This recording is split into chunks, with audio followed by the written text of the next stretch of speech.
Sustainable development goal के अंदर second goal जो है वो हमारा जीरो हंगर का है, यानी कि सबको खाना मिलना चाहिए, चाहे वो गरीब हो चाहे वो अमीर हो। तो इस गोल को लर्न करके रखना है कि सस्टेनेबल डेवलपमेंट गोल का सेकंड गोल क्या है, जीरो हंगर। ऐसे काफी सारे गोल्स जो है हमें हर चैप्टर में दिखेंगे, ठीक है, तो गोल्स को लर्न करना है। गवर्नमेंट ने काफी सारी स्कीम ऐसी अच्छी अच्छी सेटअप की है जिससे कि लोगों के रहन सहन में भी काफी इम्प्रूवमेंट आई है और लोगों को अनइक्वली ट्रीट नहीं किया जाता है। पास्ट में यानी कि पहले के टाइम पे ऐसा कुछ भी नहीं होता था, लेकिन अब काफी सारी स्कीम्स ऐसी आ गई है जो लोगों के फेवर में होती हैं।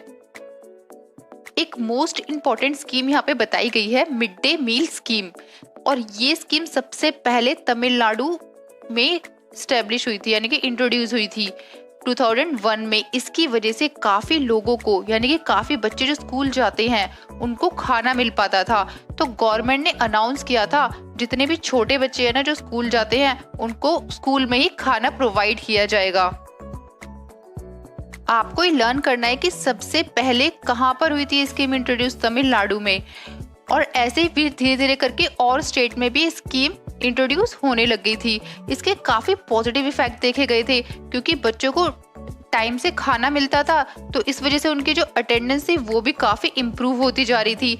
टीचर्स भी काफी खुश थे कि हाँ चलो बच्चे अच्छे से ध्यान दे पा रहे हैं, क्योंकि जो पुअर चिल्ड्रन थे ना, जो पुअर पीपल होते थे वो अपने बच्चों को भेज ही नहीं पाते थे क्योंकि वो खाना ही नहीं दे पाते थे इतना, तो स्कूल कैसे भेजेंगे। तो ये सारी प्रॉब्लम्स आती रहती थी, लेकिन मिड डे मील की वजह से ये सारी प्रॉब्लम्स का सॉल्यूशन हो चुका था। अब सभी को खाना मिलता था जितने बच्चे स्कूल जाते थे।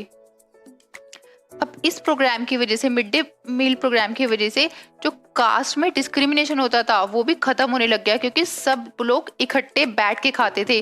जितने भी बच्चे थे वो सारे इकट्ठे बैठ के खाना खाते थे, और जो दलित वीमेन होती थी तो कभी कभार वो भी खाना बनाया करती थी बच्चों के लिए। तो यहाँ पर देखा जाए तो कास्ट जो डिस्क्रिमिनेशन हो रहा था वो भी खत्म होता जा रहा था। तो काफी सारी इंप्रूवमेंट हुई थी मिड डे मील प्रोग्राम की वजह से।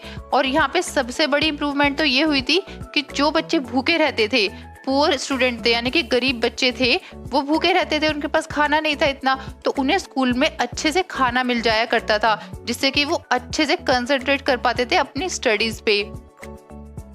अब गवर्नमेंट प्रोग्राम ने बहुत इंपॉर्टेंट रोल निभाया है इक्वालिटी को इंक्रीज करने में, जैसे कि इस प्रोग्राम की वजह से अटेंडेंस इंप्रूव हुई थी पुअर चिल्ड्रन की। लेकिन देखा जाए तो अभी भी कुछ कुछ डिफरेंस है, जैसे कि जो रिच लोगों के स्टूडेंट बच्चे होते हैं, चिल्ड्रन होते हैं, तो वो चाहते हैं कि प्राइवेट स्कूल में बच्चे पढ़े, और जो पुअर लोगों के जो मतलब बच्चे होते हैं वो बेचारे गवर्नमेंट स्कूल में ही भेजते हैं अपने बच्चों को।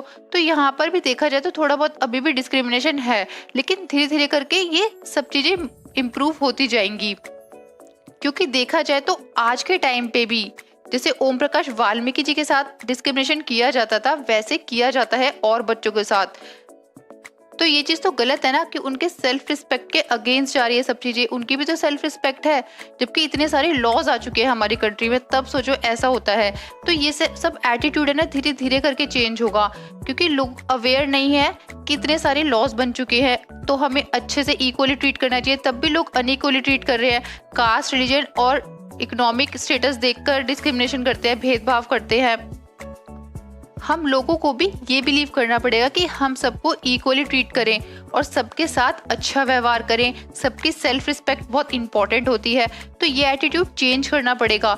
अगर हम अपने में इम्प्रूवमेंट लाएंगे, खुद को सोचेंगे कि हाँ हमें किसी के साथ भेदभाव नहीं करना है, तभी इक्वालिटी स्टैब्लिश हो पाएगी अच्छे से। क्योंकि लॉज तो बन गए हैं डेमोक्रेटिक सोसाइटी में, डेमोक्रेटिक कंट्री में, लेकिन उसे हमें इम्प्लीमेंट भी तो करना पड़ेगा, नहीं तो हमारी कंट्री है वो स्ट्रगल करती ही रह जाएगी। इसलिए हमें खुद को भी चेंज करना है, तब जाके सामने वाले पर्सन की थिंकिंग को चेंज कर पाएंगे। इसलिए सबके साथ इक्वली ट्रीट करना चाहिए।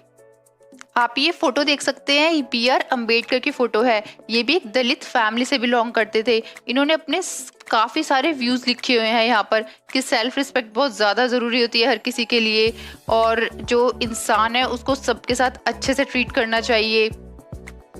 Issues of equality in other democracies, ऐसा ही नहीं है कि हमारी कंट्री में ही ऐसा होता है कि डिस्क्रिमिनेशन हो रहा है। अदर कंट्रीज में भी ऐसा होता है। जैसे यहाँ पर एग्जाम्पल दिया है यूनाइटेड स्टेट ऑफ अमेरिका का, कि वहाँ पे जो अफ्रीकन अमेरिकन होते हैं ना, उनके साथ ऐसे ही भेदभाव किया जाता है जैसा कि हमारी कंट्री में दलित्स के साथ किया जाता है, क्योंकि उन लोगों को अफ्रीका से लाया गया था और उनको बहुत मजदूरों की तरह काम करवाते थे। तो वो लोग एक दिन परेशान हो गए थे, तो उन्होंने भी इन लोगों के against, United state of America के अगेंस्ट एक मूवमेंट स्टार्ट कर दी 1950 में, जिससे कि उनको एक राइट मिला। यानी कि उन्होंने बोला कि हमें इक्वल राइट चाहिए, जितना आप अमेरिकन को राइट देते हैं ना, उतना ही हम अफ्रीकन अमेरिकन को राइट दीजिए। अगर हम अफ्रीका से हैं तो हमारी गलती थोड़ी ना है, आप ही तो लेकर आए हैं हमें अमेरिका में। इसमें एक एग्जाम्पल भी बताया गया है कि जब अमेरिकन ट्रैवल करते थे बस में, तो अफ्रीकन जो थे ना, उनको खड़ा होना पड़ता था सीट पे से, और वाइट पर्सन को सीट देनी पड़ती थी। जो ब्लैक पर्सन होते थे वो वाइट पर्सन को सीट देते थे अपनी। तो एक रोजा पार्क नाम की एक लड़की थी, लेडी थी, तो वो बेचारी बहुत थकी हुई थी। वो पूरे दिन भर का काम करके आई थी, बहुत ज्यादा थकी हुई थी। तो वहां पर एक वाइट अमेरिकन आता है, वो बोलता है खड़े हो जाओ, ये मेरी सीट है, तुम ब्लैक्स के लिए सीट अलाउड नहीं है। उसे आया गुस्सा, उसने बोला मैं खड़ी नहीं होंगी, कि मेरा भी अधिकार है कि मैं इस पे बैठ सकती हूँ। तो 1 दिसंबर 1955 में ये सारा केस हुआ था।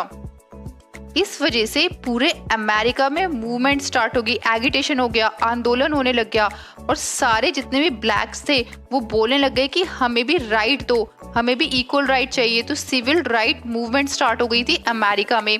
तो यहाँ पर सिविल राइट एक्ट 1964 में ये बोला गया कि किसी के साथ भी कोई डिस्क्रिमिनेशन या भेदभाव नहीं होगा, चाहे वो किसी भी रेस का हो, रेस यानी कि चाहे वो गोरा हो चाहे काला हो, क्योंकि वहाँ पर बहुत ज़्यादा होता था कि जो गोरे लोग होते थे ना, जो वाइट पर्सन होते थे, उन्हें बहुत ज़्यादा इंपॉर्टेंस दी जाती थी, और जो ब्लैक होते थे, अफ्रीकन्स होते थे, उनको इतनी ज़्यादा इंपॉर्टेंस नहीं दी जाती थी। तो अब यहाँ पर जो एक्ट आ गया था उसमें बोला गया था कि सबको इक्वल ही ट्रीट किया जाएगा, चाहे कोई भी किसी भी रिलीजन का हो या किसी भी नेशनल ओरिजिन का हो। तो यहाँ पर भी काफी ज्यादा स्ट्रगल करना पड़ा था लोगों को, तब जाके इनको इक्वालिटी प्रोवाइड हुई थी। मोस्ट अफ्रीकन अमेरिकन होते थे वो बहुत गरीब होते थे, तो वो सिर्फ अपने बच्चों को गवर्नमेंट स्कूल में ही भेज पाते थे, और जो वाइट होते थे, अमेरिकन होते थे, तो वो अपने बच्चों को प्राइवेट स्कूल में भेजते थे।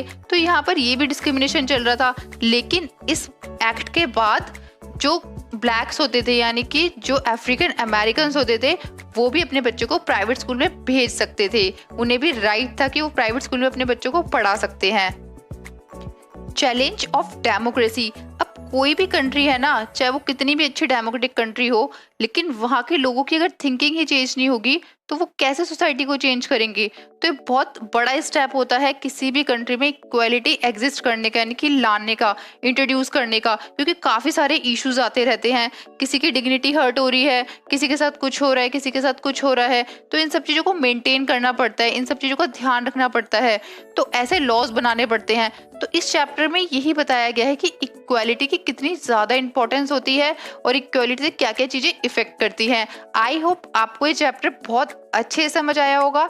इनकेस फिर भी अगर आपको कोई डाउट आता है तो आप कमेंट सेक्शन में लिख सकते हैं, और प्लीज़ स्टूडेंट्स मेरे चैनल को लाइक एंड सब्सक्राइब ज़रूर करें। Thank you.